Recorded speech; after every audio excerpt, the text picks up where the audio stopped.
भोलू रीछ एक बड़ा और नरम और मुलायम रीछ था जो हमेशा जंगल में घूमता रहता था। इसे शहद बहुत पसंद था। वो अक्सर दरख्तों के छत्ते तलाश करता और मजे से शहद खाता। चतुर बंदर छोटा और फुर्तीला था जो दरख्तों पर झूलता और खेलता रहता था। उसे केले बहुत पसंद थे। वो हमेशा अपने पसंदीदा फल की तलाश में रहता। वो दोनों बेहतरीन दोस्त थे और हमेशा किसी न किसी शरारत में फंसे रहते थे। उनकी दोस्ती की मिसाल पूरे जंगल में दी जाती थी। एक धूप वाले दिन भोलू और चतुर जंगल में खेल रहे थे। भोलू ने अचानक कहा, मुझे भूख लगी है, चलो कुछ शहद ढूंढते हैं। भोलू ने बड़बड़ाते हुए कहा। चतुर ने फौरन जवाब दिया, हाँ, ये बहुत मजे का होगा। चतुर जो हमेशा किसी नए एडवेंचर के लिए तैयार रहता था, फौरन मान गया। वो दोनों नए एडवेंचर की तलाश में निकल पड़े। भोलू अपनी नाक जमीन पर रखे एक मीठी खुशबू की तलाश में था। शहद की मीठी खुशबू के पीछे चल पड़ा। वो खुशबू इतनी दिलकश थी कि भोलू इसके पीछे पीछे चलता गया।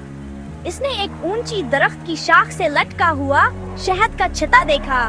देखो चतुर, शहद, भोलू ने खुशी से चलाते हुए कहा।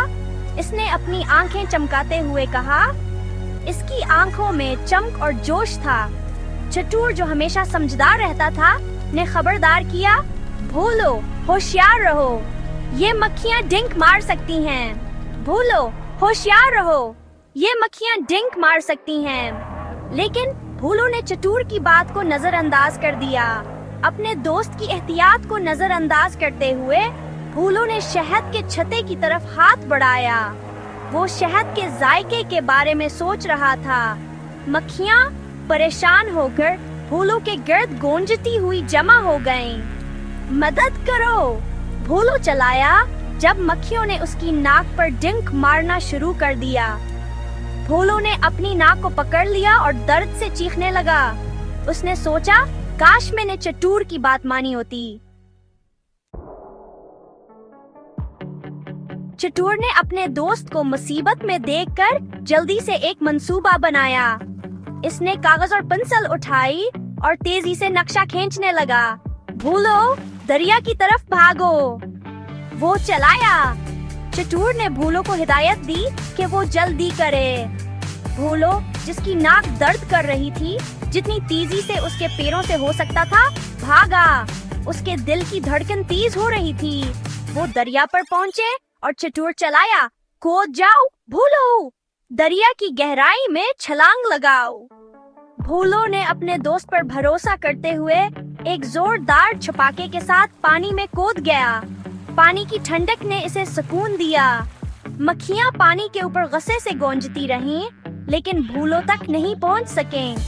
वो महफूज था और चतुर ने सुकून का सांस लिया।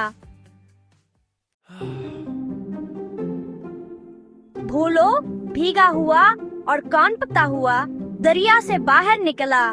इसकी नाक अभी भी दर्द कर रही थी, लेकिन आप जानते हैं, मक्खियाँ चली गई थीं। इसने चतुर की तरफ देखा और आ भरी, शुक्रिया चतुर, तुमने मुझे बचा लिया।